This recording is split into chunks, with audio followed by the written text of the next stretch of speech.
আসসালামু আলাইকুম রহমতুল্লাহ। সম্মানিত দর্শক, আজকে এরকম একটি আমল সম্পর্কে আজকে আপনাদেরকে বলবো। আপনারা শুনলে অবাক হয়ে যাবেন। হাসবুনাল্লাহু ওয়া নি'মাল ওয়াকিল, এই আয়াতটি যদি আপনারা 313 বার পাঠ করতে পারেন, সাথে সাথেই ফলাফল দেখতে পারবেন। হ্যাঁ, কি হয়, কি লাভ হয়, এই নিয়ে আজকের আলোচনা। আপনারা সম্পূর্ণ ভিডিওটি দেখবেন। যারা আমলের নিয়তে এই ভিডিওটি সম্পূর্ণ দেখবেন তারা অবশ্যই আমাকে কমেন্ট করবেন। আপনাদের জন্য আমি বিশেষভাবে দোয়া করব যাতে করে আল্লাহ তাআলা আপনাদের মনের আশাগুলো পূরণ করে দেন।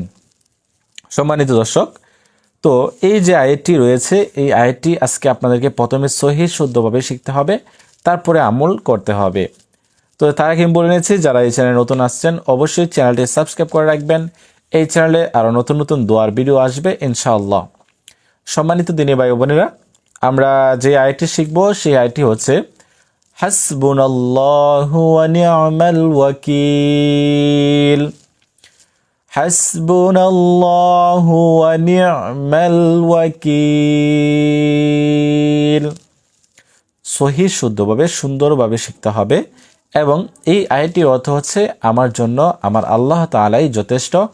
যেহেতু এই আয়াতের অর্থ হচ্ছে এটা, তো আমরা ধরে নিতে পারি যে কোনো আপদে বিপদে এবং যে কোনো সমস্যায় এই আয়াতটি পাঠ করে আমল করতে পারলে আল্লাহ তাআলা অবশ্যই আমাদের কথা শুনবেন। এই আয়াতটি আপনাদেরকে কমপক্ষে 313 বার পাঠ করতে হবে। এখন আসেন, আপনারা কোন সময় এই আমলটি করবেন? আপনারা যে কোনো সময় আমলটি করতে পারবেন, তবে আপনি এশার নামাজের পরে বা মাগরিবের নামাজের পরে আমলটি করার চেষ্টা করবেন। এবং আমলটি করার আগে অবশ্যই আপনাকে নিয়তটা সহিশুদ্ধ করে নিতে হবে এবং পাক পবিত্র অবস্থায় আমল করতে হবে। প্রথমে 3 বার ইস্তিগফার পাঠ করবেন, আস্তাগফিরুল্লাহ আস্তাগফিরুল্লাহ আস্তাগফিরুল্লাহ। তারপরে 3 বার দুরূদ শরীফ, যে দুরূদ শরীফ আমরা নামাজের মধ্যে পাঠ করে থাকি। আল্লাহুম্মা সাল্লি আলা মুহাম্মাদিন ওয়া আলা আলি মুহাম্মাদ কামা সাল্লাইতা আলা ইব্রাহিম ওয়া আলা আলি ইব্রাহিম ইন্নাকা হামিদুম মাজিদ।